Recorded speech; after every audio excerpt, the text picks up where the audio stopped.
Daddy Squared, the Gay Dad podcast with Alex Megan and Jan Megan.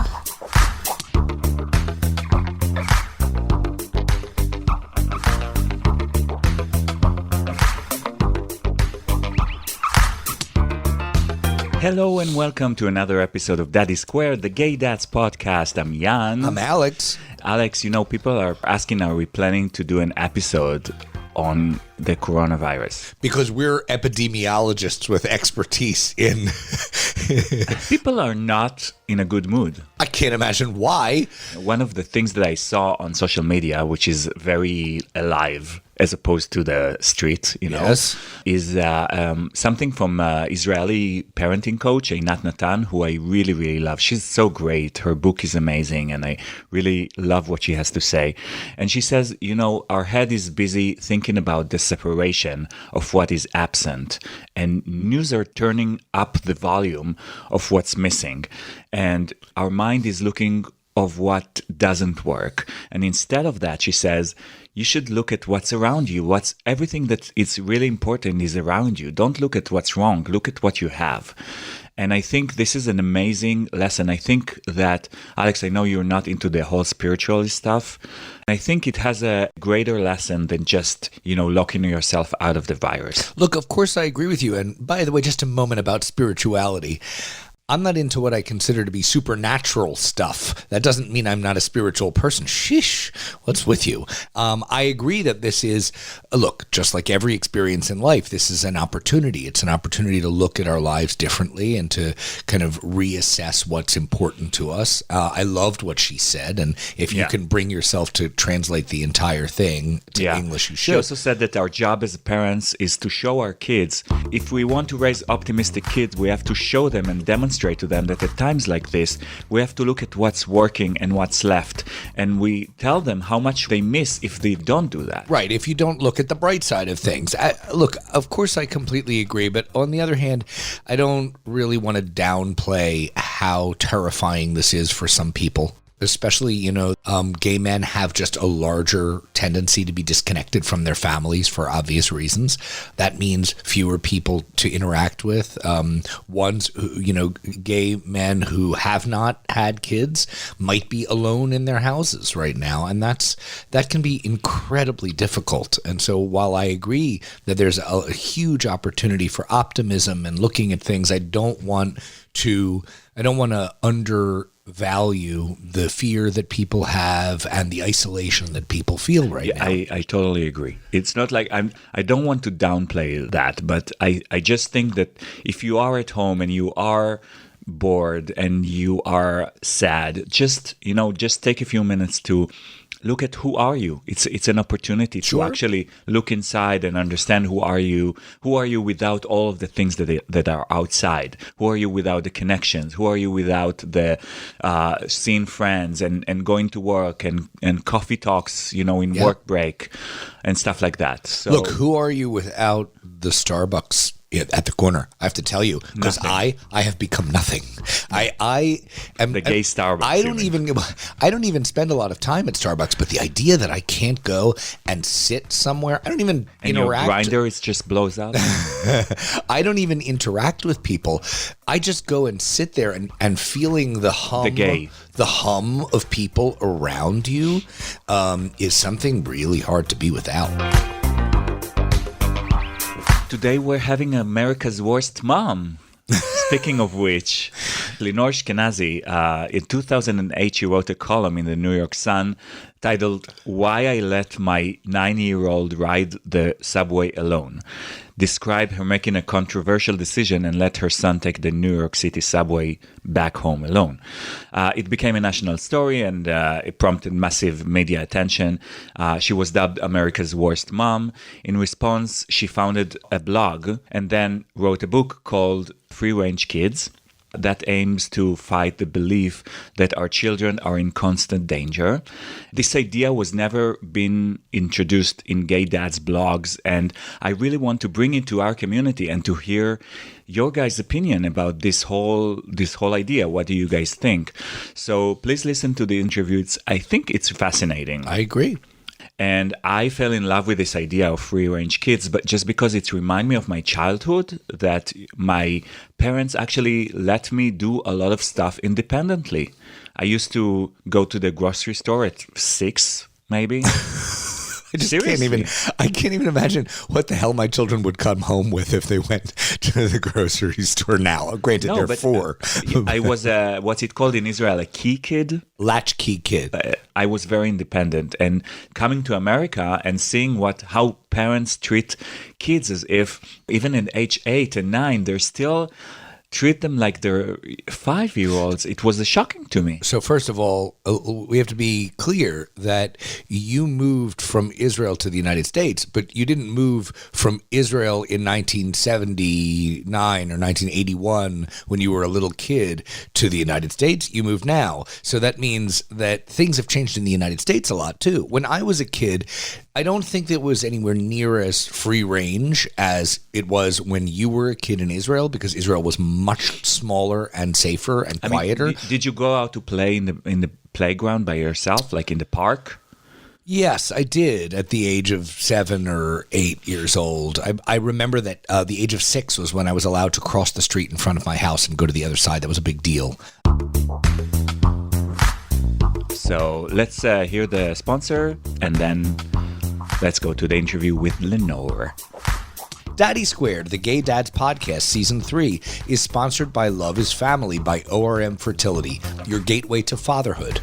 Research begins at loveisfamily.com. Good morning, Lenore. Good morning. Yes. How are you doing? You're in New York, right? I'm fine. I'm in New York City, yes. I'm actually right across from St. Patrick's Cathedral. I'm about to look out the window, and I realized I'm in a room without a window. But trust me, I'm across from the cathedral. I remember that cathedral when I lived in New York. It was beautiful. Wow. I would like to jump right into our subject. We're talking about free-range kids. And how much can you allow your kids to do stuff by themselves? And where is the line, do you think? Well, I'll tell you one thing. The line is not up to me. The line is up to all those parents out there who know their kids, and I don't know their kids. But generally, when parents are wondering about an age, like what age can kids, play outside or walk to school or run an errand or babysit, I ask them just to think back on their own lives. And if you were walking to school at age 5 and you're in a neighborhood that isn't more dangerous than when you were growing up, or if you were coming home with a latchkey at 7, unless you think your kid is way less than you, and nobody thinks that of their kids, there's no reason that your kid can't be doing what your parents allowed you to do if you think that was good back then, and if you appreciated that freedom that you were given. I read and watched some of your stuff, and I think that the question that I came away with the most is less about what's the limit and more about kind of at a very fundamental level, what is the job of the parent? So what I mean is, my kid is mine, and therefore, presupposing that I desperately love the child, it is my choice how much risk I want to expose her or him to. What do you think? I think that's true. And I also think that we've sort of started seeing almost everything in childhood as a risk. And so that's what's making it so hard for parents. When my mom was sending me to school, which, believe it or not, I was a 5-year-old walking to school back in the day, and my crossing guard was 10, strangely enough. It was another kid, and the really strange part is that I married him. It's true. It happened years later. Sweet. No, isn't that the weirdest? That's just I have so many crossing guard jokes I could make right now, but I will withhold. Go ahead. Yes, really, please don't. Suffice to say that we didn't realize it until after we were married. It's like, oh my God, you were the crossing guard there. And it wasn't like I was stalking him. It's not like he was a man in uniform with a big sash. That's all it takes to, for Lenore to flip her lid. But the difference between my mom allowing me to walk to school at age 5 and parents today being, often afraid to let their kids do that even at age 10, 11, 12, is that we have started seeing every childhood activity through the lens of risk. And that just makes our job so hard. And when we see things through the lens of risk, we only see the regret and the terror. that is staring us down. Like, what if something terrible happens? But we never see any flip side to that. Like, what if we don't let them have a little independence? What if we don't give them some of the experiences that we had, for better or worse, that formed us when we were kids, when we had to deal with some problems and fell off our bike and nobody was there with with a bottle of water and an ambulance to take us home because we weren't riding our bikes with our moms. Right. So the desire is deep and permanent, that we want to keep our kids safe, but the perception of their safety has changed dramatically to the point where even if you look at you go into a store where they sell stuff for babies, I mean, everything is like, there's baby knee pads because they shouldn't hurt themselves when they're crawling. There's baby helmets for when they're walking. There's device that tells you their temperature and their blood oxygen level while they're sleeping. There's a readout to your iPhone. So normal activities, crawling, toddling, sleeping, have all been rewritten in this era as dangerous activities that parents should be, alarmed about and in constant fretting when they let their children do that. And it only gets worse as the child gets a little older. And it used to be that we would let them out of our sight. And now it becomes almost impossible because we're constantly told that this could be so dangerous that if you weren't watching, how bad would it be? And it would all be your fault. And it really is paralyzing us with fear. Well, and I think the last thing that you just said is really important because there are, at least to me, there are two factors. One is my own fear for my child, and the other is the judgment of the world around me. Right. It's certainly a double helix of DNA. I hear so many times from parents who are saying that they actually do want to give their kids a little more freedom, or they want to be able to read a book when their kids are at the playground, but they feel like the other, I was going to say moms, but not on this one, dads are looking at them, askance. And then sometimes I feel like, gee, if they would all just talk to each other, they all feel the same way. We don't have to climb the monkey bars with them and we don't have to go down the slide with them. But I feel like you're going to judge me if I don't. And so here I'm doing it. And then, some other lady's watching and thinking, well, I guess I got to climb the slide with my kid too. And suddenly it becomes the social norm. Right. So, I started Free Range Kids, but it grew into a nonprofit called Let Grow. And so one of the things we're trying to do is bring these social norms, make the silent majority into, silent no more, so that we can all say, look, I think it's really important for my kid to walk to school or to climb a tree or to have some time playing in the woods with his friends. And don't you? And it's like, yes, I do. And that starts just melting a little bit of the ice of fear of judgment and then, of course, fear of blame. Has the law changed since we were kids? Has something changed in the law? Because obviously the attitude has changed. The law is a kind of tricky thing. In most states, it's kind of murky. And what the law generally states is that, you're allowed to let your kids do things so long as they're not dangerous. Now, this doesn't go by statistics. I wish it did. Statistically dangerous. It's not statistically dangerous to walk to school in most neighborhoods or to climb a tree.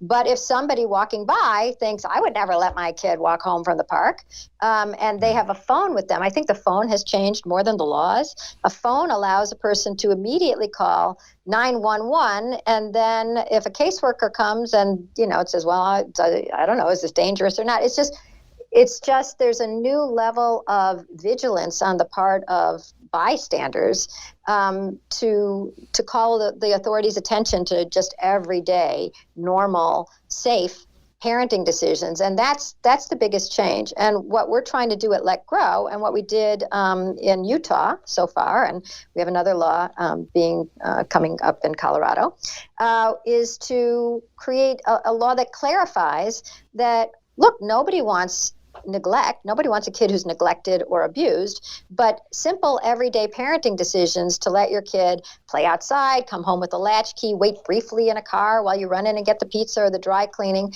These are everyday activities that are statistically very safe and therefore can't be a tripwire to cause an investigation.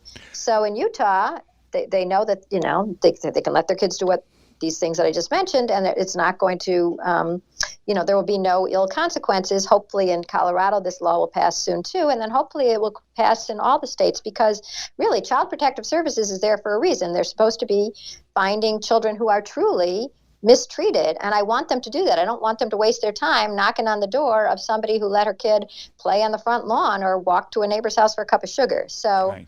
it's not that the law has changed so much. It's that people's perception of danger, like we were talking about earlier, is so heightened.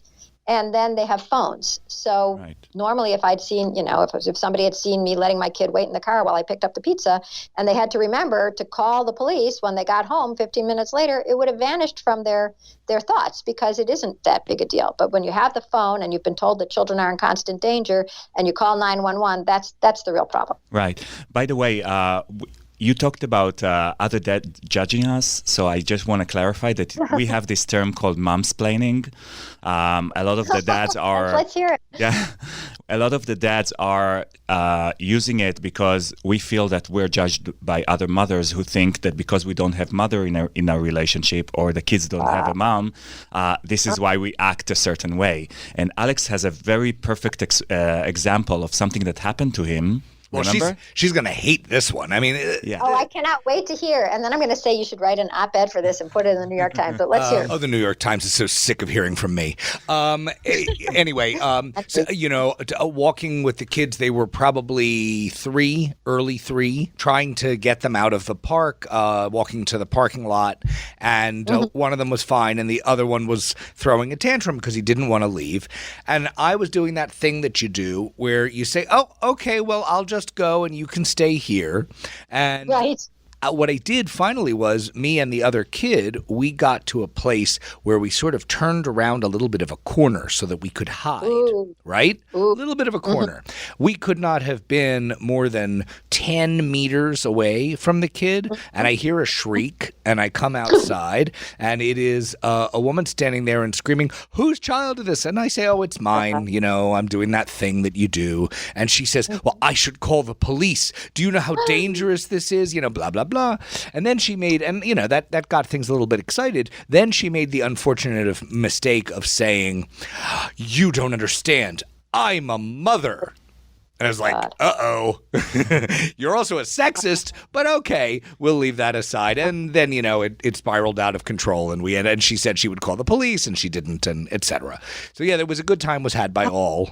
And Yeah, I'll tell great. you this. Didn't Alex need to shaken or anything. Yeah, so I mean, it's so frustrating to me on every level.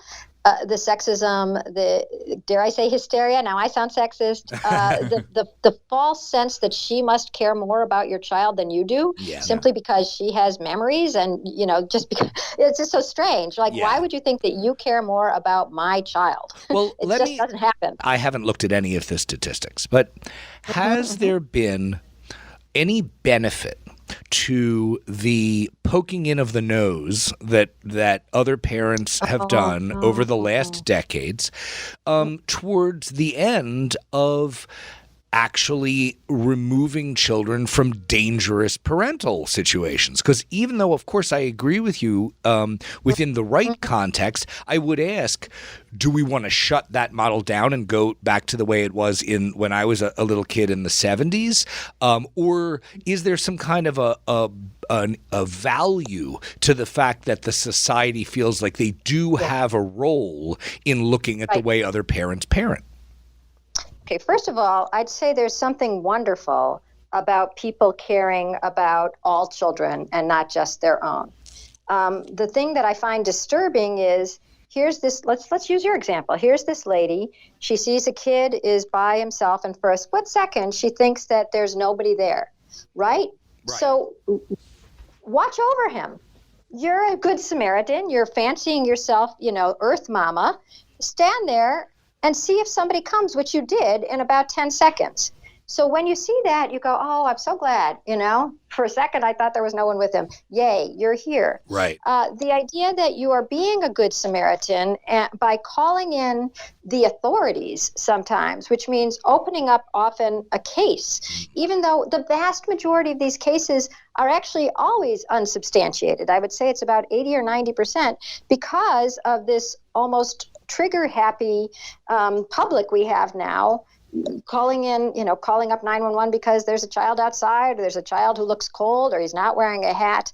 And there is an enormous downside to even these, what they call unsubstantiated cases because somebody's come to your house and they have knocked on the door. They have the authority to investigate. They can open up your cabinets, and they do, and they look in the refrigerator, and they interview your kids separate from you, and they interview you. And then they say, oh, you know what? This is a great family. No harm, no foul. Goodbye. But you have been shaken to the core, and your children have often been shaken to the core. And the idea that now you'll let your kid ride her bike again, or gosh, we were just talking yesterday to a lady who let her kid, 7 or 8 years old. She wanted to run around the block just for exercise. And this is a mom with 4 or 5 kids. So the mom stayed in front of her house rather than running with the girl. And somebody found the girl, on the little tiny 1 block, away where she couldn't be seen directly from the house, and marched her back and called the cops. And this is not somebody being helpful. This is somebody being vengeful. And the sort of deep thing that I think is going on right now is that we've become convinced, not because of a higher crime rate and not because of any reality out there, that somehow no child is ever safe without an adult, preferably their mom, but I guess the dad's, eyes upon them. And so we feel like if the child isn't safe, that means that the parent must not care if the kid lives or dies. And we treat them like that. We treat them all like the worst parents in the world. And there's something bad about that basic assumption that most parents don't care. Most parents care quite a lot. Right. And I'm sure that sometimes when there's a call made to 911 or Child Protective Services, I'm sure that some children have been saved from horrific circumstances. And if you see something that indicates that, please do call. But a kid waiting in the car while you stand there and you see the mom come back with the dry cleaning 3 minutes later, that's not a kid in a horrific circumstance. That's a kid who's waiting in the car for a couple minutes. Right. If you see a kid running and they're not running from someone, like get me away from my mom, she has an axe, then that's not horrific. And we can't pretend that anytime a child is unsupervised, they're automatically in danger. But that's sort of the message that our culture has been giving us for the past generation, which is why it's so hard to be a parent now. So what do you? Either you have to spend all your time with your kids, watching their every move, and you have to worry about all this blame and surveillance. Right. So first of all, God forbid we should have to spend all of our time with our kids. Let's start with that. And second of all, we can start with that a little. I mean, there's something so fantastic about free time for kids and for grown-ups right. that we've written that out of the equation too, as if free time, as if some independence, some resourcefulness that you get on your own because you're on your way home and you get lost, or you decide to get a candy bar and you're late for dinner and there's consequences. These things are important for kids. Kids are sort of expecting to be wired by circumstances, by excitement, by experiences growing up not only with a parent helping them, assisting them, watching them, bringing them, taking them home, feeding them. They expect to, have some arguments with friends and have an adventure here and get lost there and make up a game and meet a new friend. And if we're always with them, they miss out on a lot of that. So to say that, our job is to be with them every second is to say that this generation of humans doesn't get to grow up with all these foundational experiences that I think most of us appreciated when we were kids, the freedom to climb a tree and make a fort. Yeah. When we first brought our babies to our pediatrician, one of the things that I loved about her and how she was different from all the doctors I've ever had in my life, you go to the doctor and you say, should I do this or should I do that? And the doctor says, well, you could do this, but the other options are this and that. And what I loved about her was she said, no. You will do this. And I liked it because I was new to parenting. I didn't know what I was supposed to do with these children, right? I bring it up as an example because I will say that I feel even right now, my kids are 4, right? I don't know. I don't know when. I agree with the sentiment behind everything that you're saying, but I do wonder, how do you get guidance? Who are you supposed to just do it from your heart? Listen to your mother? I mean, you should never listen to your mother. So what? I was going to say, listen to your mother. Okay, I guess Nick's. I mean, she may be listening, so okay. I want her to be clear that I will not be listening to her. But Okay. but seriously, while I agree that this is something that comes from the experience of the parent, is there any form of guidance that can help? Well, what we usually use for guidance is the social norms. And, you look to see what your friends are doing. Oh, does this make sense? Oh, everybody's buying this, or everybody's doing this, or this is the age when you start X or Y. At Let Grow, we feel like the social norms have become so tipped in favor of overprotection that they're actually, we have an expression here, we say, always helping kids isn't always helping them. Right. Because it feels sort of like, if you go to a hotel and you're in a new town, and you can you're at the hostel, you can go out with people you just meet there and explore the town and find a weird cafe and pet a cat with rabies, whatever. You can have some experience. Forget the cat with rabies. Or you can go to the fancy hotel and there's a concierge and he calls you a cab and you're in the cab and then you're dropped off at a place where somebody has recommended everything that you buy and eat. Right. And then you come back in the cab and then you're back in the hotel and you say, what should I do tomorrow? And that's a different experience. And so we're a little worried that the concierge experience for children, with these older, wiser people determining, everything they do, and now it's time to share, and now it's time to eat this, and now it's time to, go get our gym lessons or whatever. That is, some of that is good, and so is some of the backpacking with your friends from the hostel. And so in terms of how do you figure out the balance of that, or who tells you what to do, we are really trying to change the norm of the country to roll back a little bit of the concierge experience and make it normal again to trust our kids in the world, not always with us. 4 is a little young, but let me just tell you what we're doing in the schools, because I think it'll show you how we're trying to change things, which is one of Let Grow's initiatives is something called the Let Grow Project, and it's free. And a school downloads the materials, and what it is it's a homework assignment for kids K, which is soon for you, K through 8, where their homework assignment is to come home and do something without their parents. And it can be, we give them a list, but they can choose anything. It doesn't have to be on the list. You can run an errand. You can go to the park. You can bake a cake. You can get yourself to the bus stop. You can pack your own backpack, whatever. And the reason we do this through schools is because, first of all, the schools really want kids who are a little more confident, a little less anxious. But also, everyone is doing it. And if everyone in your kid's kindergarten classroom or your 5th grade classroom, whatever, is doing this, then you're not the crazy parent saying like, well, I climbed trees, but I would never let my kid do that because I don't see anyone doing it anymore. So if everybody in a class or a school or a whole school district is starting to let their kids go a little more, give them back some independence, then it is much easier than trying to go it alone. And in the towns that have been doing the project, we heard from a principal who'd been the principal at 17 years at the same elementary school. And after they started doing the Let Grow project and she was driving home, she saw kids on bikes, one on roller skates, which I think is like a hallucination. I can't imagine anyone on roller skates these days, and a kid on a skateboard. And she said in 17 years, she'd never seen any kids outside on their own. And now that was happening again. In another town, a kid went to get a muffin from the local bakery. Everybody was wondering, what's he doing here? Where's his mom? It wasn't even the bakery, it was the market. And also a muffin? I mean, my God. What about the gluten, content? Yeah, right. Not to mention the gluten and the processed sugar. It's amazing he got home that day at all.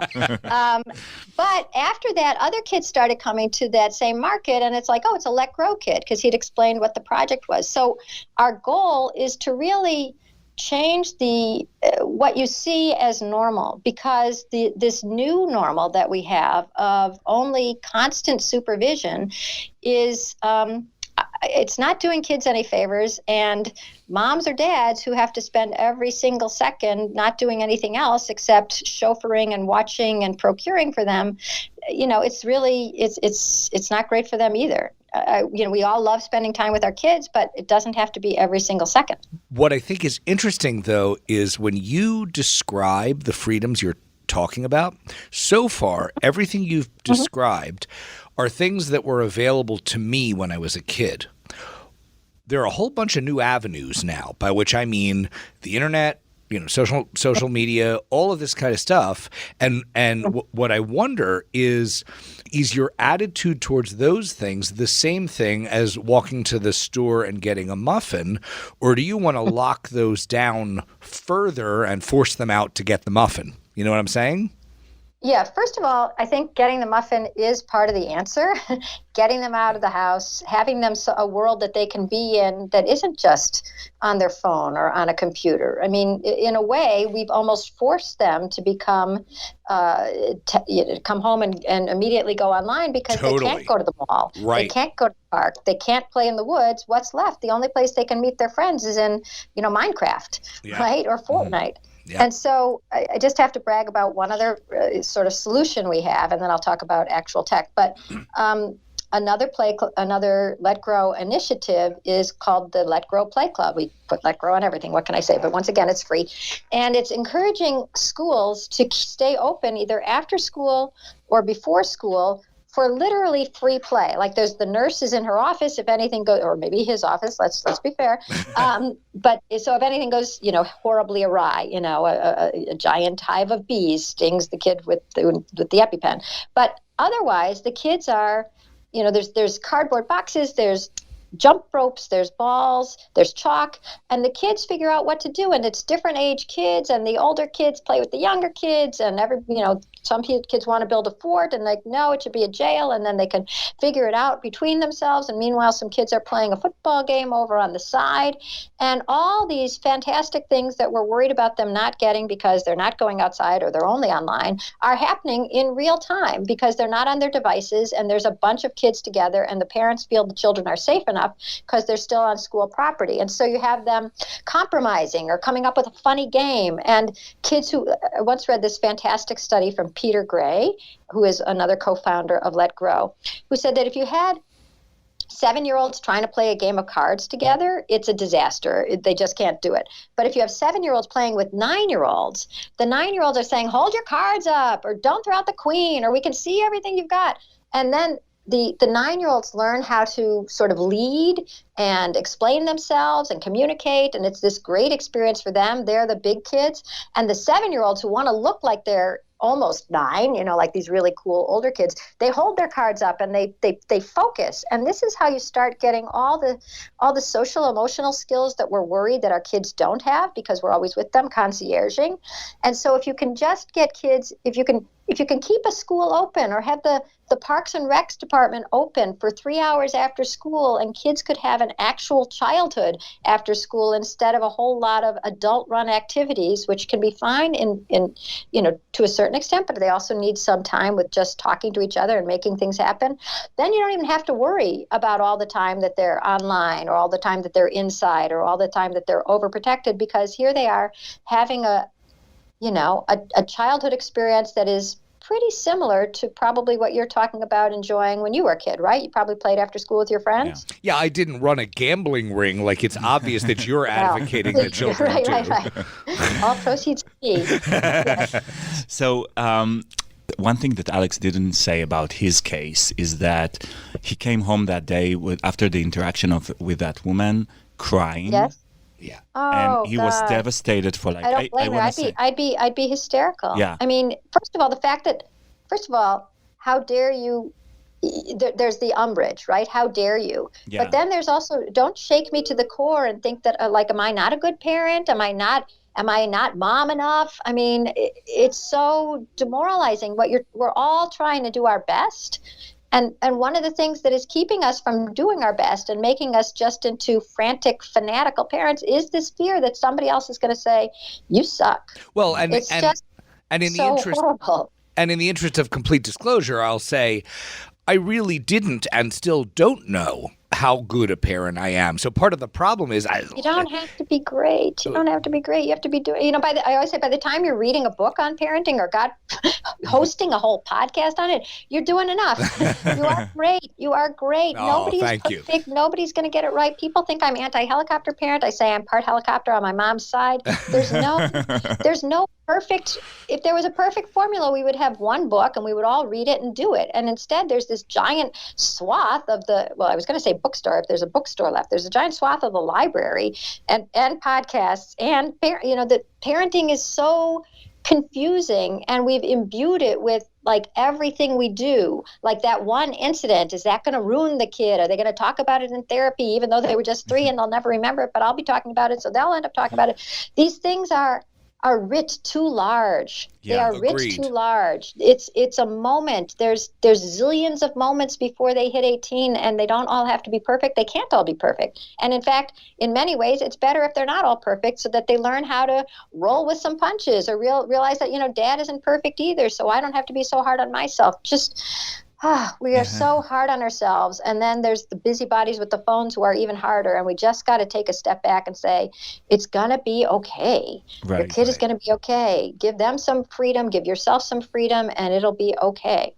The thing we don't talk about, which maybe we shouldn't, is some kids will die. And they will. Yes. And it is such an excruciating.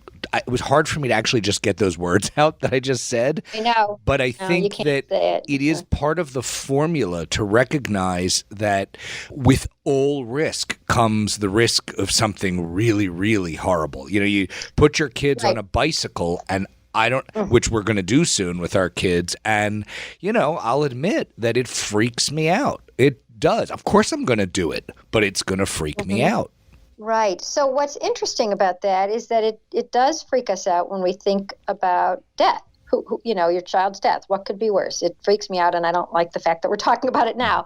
But the thing that I try to understand for myself is why my mom, who a Jewish mom, quit her job to stay home with the kids. We have a reputation. We're supposed to be, we're the worriers, right? Right. And yet somehow, so she quit her job to stay home with the kids. That's her only job, is to love and protect us, right? Right. And yet she could let me walk by myself at age 5 and cross the street without always thinking, oh my God, off she goes. I'll feel so terrible. Death happens. What if it's me? What if it's my fault? I should have held her stuff. Why did I let her go?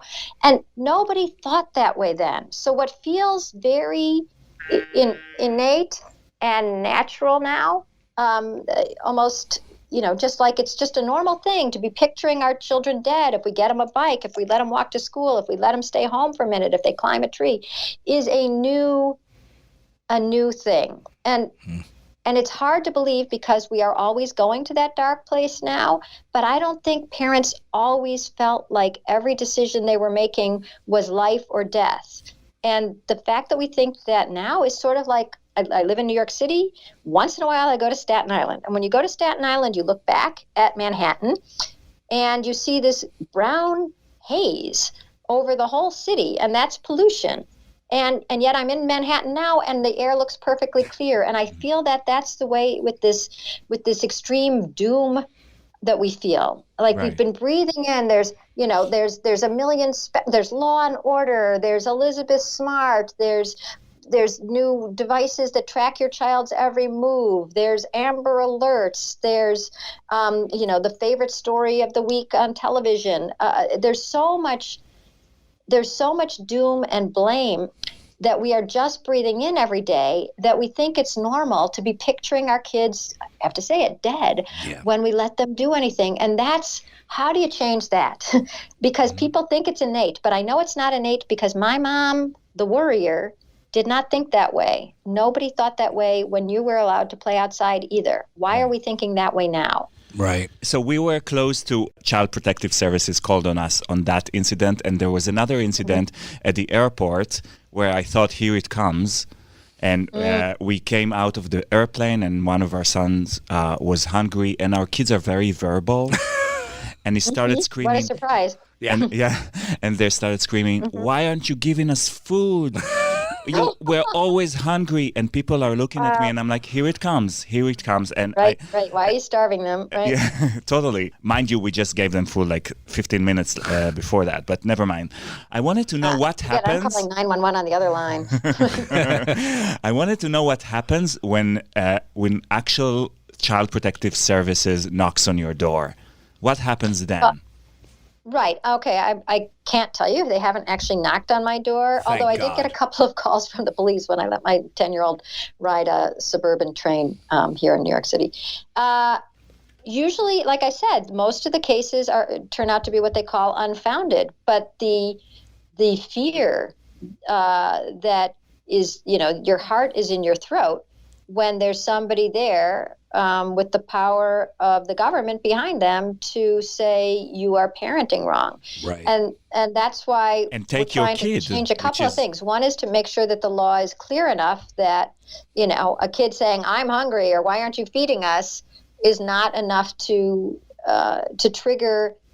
If the kid looked like, a starving child, maybe that would trigger an investigation. But if it's a normal kid saying, why aren't you feeding us? And they're just complaining, even loudly, that shouldn't be anything other than a normal, one of the many miserable parenting moments that we all go through. yeah. So when CPS comes, there's an investigation. They ask you questions. They ask the kids some questions. They sometimes, I'm not sure if this is always or just sometimes, will look and see if there is food in your refrigerator. But really, what they're looking to see is the kid, is there, is the home filled with needles and no food, and there's a heroin cupcake and that's all there is, or is it pretty okay? Right.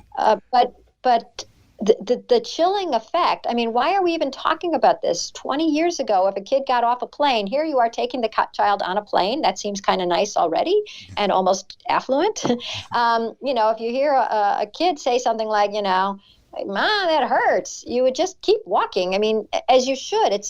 There's the idea that you're always seeing a horrible crime in progress is not true. And we shouldn't be judged by a sentence that a kid exclaims, or if they fall down and chip a tooth, that doesn't mean we're negligent. I mean, it's just the standards out there and the suspicion are far too great. So, I'd just like everybody to remember that kids are hardy. I'm not recommending that anybody mistreat a child, but you're generally not seeing abuse and neglect as you walk through the airport. Right. Do you know if the crime, again, like the kidnapping kids and stuff like that, is that going up or down? I can tell you all the statistics.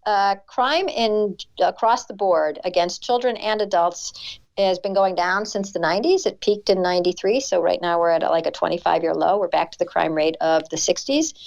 The number of children kidnapped by strangers is so vanishingly low that it doesn't go up or down much, because it is the crime you see most on TV and the crime you see least in real life. Thank God. I'm literally knocking on a wooden table. Right. Free range kids, I went around and I lectured about, kids need freedom. This is crazy.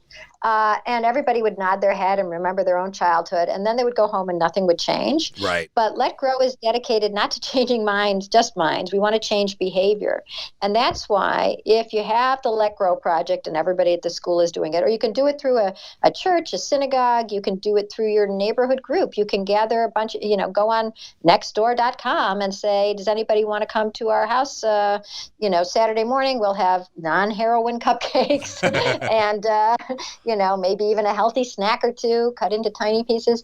And let's all meet together and we'll hang out in house. The kids will go outside and they'll start playing with each other and solving some of their own problems. And we'll start getting used to not being with our kids every second and not, saying now it's his turn, now it's your turn. It just requires a little practice. And I think that people are very hungry for it. I mean, so we have letgrow.org is our website, and we have where you can go for like people talking about having tried these things and what works and what doesn't work and how it's great for kids with special needs as well as neurotypical kids.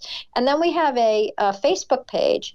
Everybody ends up sniping a little bit on Facebook, but there's also some really good content called No More Helicopter Parenting, even though I don't blame anybody for being whatever kind of parent they are, because we live in this culture that is driving us all crazy. But if you go on Facebook on No More Helicopter Parenting, it's like, I want to let my kids play outside, but I'm afraid of what the neighbors will say. Or I think my kid should start walking to school, but he won't, he demands that he be driven. Or just questions if you are trying to be a Let Grow parent and you want to find your community and you haven't found them physically in your neighborhood, here's a place where they can meet you can meet the community online and share, hey, here's my kid, he's making pancakes, he's 4. So there's hope and there's community out there. Wonderful. Lenore, thank you so much. This has been great. Thank you both. I'm so happy you found me. I don't even know, are there other gay dad podcasts, or is it just you guys? Well, none worth talking about, obviously. We don't know. They're out there gnashing their teeth. How come they got Lenore? Oh, it's horrible. That's right. Well, it was great talking, and I'd love to talk to you more, online or on, offline, just talking to you, because the thing that has fascinated me most for the last 12 years is, so that I came to prominence because I let my 9-year-old ride the subway alone, and I wrote a newspaper column about it, and I was on all these television shows. And the question that the announcer, the reporter would always ask me, the host, was, how would you feel if he never came home? Right. And I am so disheartened that is always the question, because the idea is you're a terrible parent unless you're thinking about the worst case scenario all the time. And that is an extremely heavy psychic burden on the parent. And it's a heavy load for the kid, because they're growing up thinking that they're in constant danger. They're only safe when somebody else is watching them. No wonder they feel so anxious. Anxiety and depression are just spiking among young people, as they would if you'd been told, it's a war zone out there. You can't handle it. Don't expect to be okay. You won't be. Well, we just have to reverse that line of thinking. And I'm really grateful for the chance to be on your podcast, because at least we got to talk about it. It doesn't come up all the time. How did we get to this point, and why are we so fraught? Well, to be fair, a television news host's job is to come up with the worst possible thing out of a rainstorm. So you're damn right. True, right. He's going to do it with Storm you under those ratings. And drizzles. That's what pays the bills. Lenore, thanks again so much. Thank you, guys. Bye-bye. Good luck with parenting. Bye-bye. Thanks.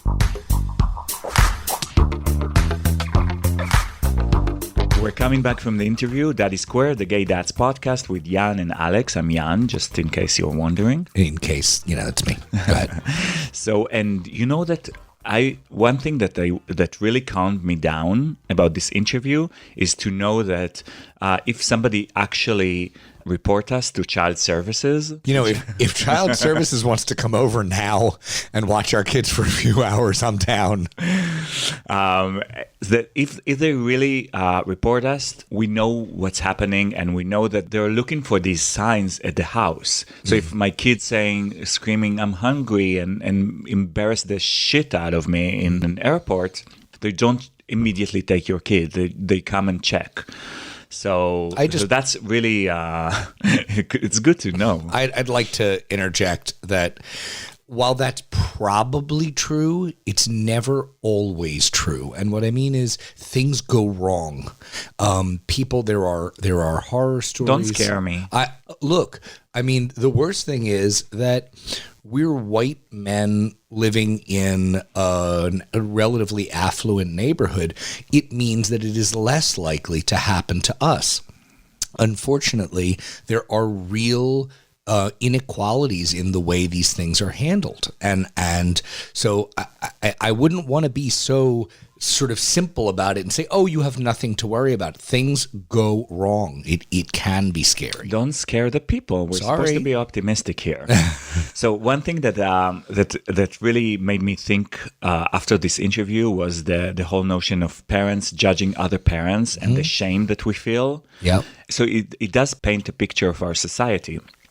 And I think that the suspicion of people in each other is that's what's worrying me in our society. Well, I don't know. Look, my takeaway, first of all, on people judging each other, people calling 911, etc., is maybe a little bit more complicated than what she said. Look, we want a society where people care. And I grant you that if I look at another parent and the other parent is seeming unpleasant in the way she is talking to her child, I shouldn't be calling 911 about it, right? But what if she hits the kid across the face with her hand? Should I call 911? I don't know. I don't know what I'm supposed to do. But I think that ultimately the bigger question is, should I care? And one can argue, and this is where she and I might differ, that back 30 years ago, even if I did care, it didn't matter because, law enforcement and everything else took the attitude that, well, it's your kid, you raise the kid the way you want to. Is that right? It's right 99% of the time, but 1% of the time it's incredibly wrong, right? So I don't know. All these momsplainers are really, I think, a problem for us. I don't think that you have any data.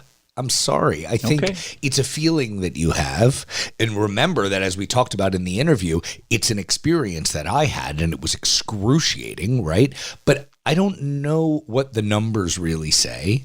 And I just want to point out that at least we live in a society where people actually care to some extent. Maybe they care too much. I don't know. Look, I do think that for Daddy Squared, what's interesting, so especially interesting about this interview, is the question of whether we as men and we as gay men find ourselves needing to be extra special careful about the way we not only raise our children, but are perceived to raise our children, because we're always afraid that somebody's going to say, well, right, they're men and they're gay men, so they don't know squat about how to raise their kids, and that's wrong. And so I do think that at least that affects my way of operating in front of other people. It's like I have to be super dad because they have to see how great I am at it despite being gay. Right.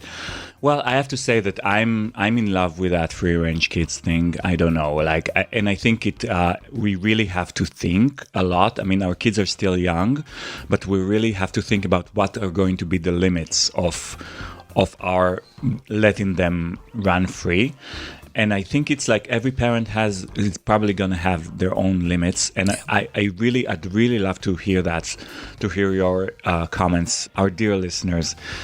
What are going to be your limits, or what are your limits about this? What do you guys think about this? Please write to us at hello@daddysqr.com. You can also text us at 213-793-8939. daddysqr.com. That's it. Yeah, that's it for today. Next week, it's our season finale, Alex. Yes. Are you ready? Am I ready? I'm not going to have a whole lot else to do between now and then, so sure. You can definitely go to daddysqr.com for some more content. We're still going to stay available even after the season is over on Facebook, on Instagram, and on our email and on our website, of course. And then, of course, we'll be back. back. Keep in touch, yes. And until next week, until the season finale, stay safe. Yeah. And communicate. And stay sane.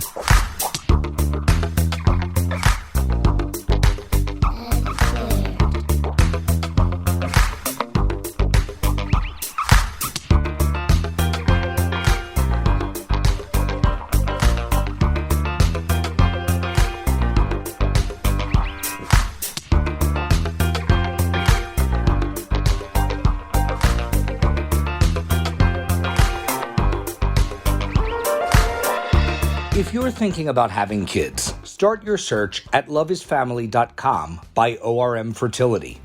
For over 30 years, ORM Fertility has been at the forefront of fertility services, providing personalized care and helping all family types grow.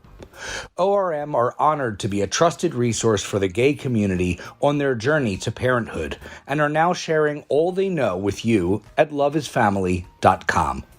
ORM's expert team gives gay parents-to-be all the information they need and guides them through their unique fertility journey, providing expertise, education, and support every step of the way. Over 1,000 gay couples and singles from all over the world have started or grown their family with ORM's support and fertility and financial expertise. Find out more at loveisfamily.com. ORM Fertility's online resource for gay dads and LGBTQ+ family building. daddysqr.com.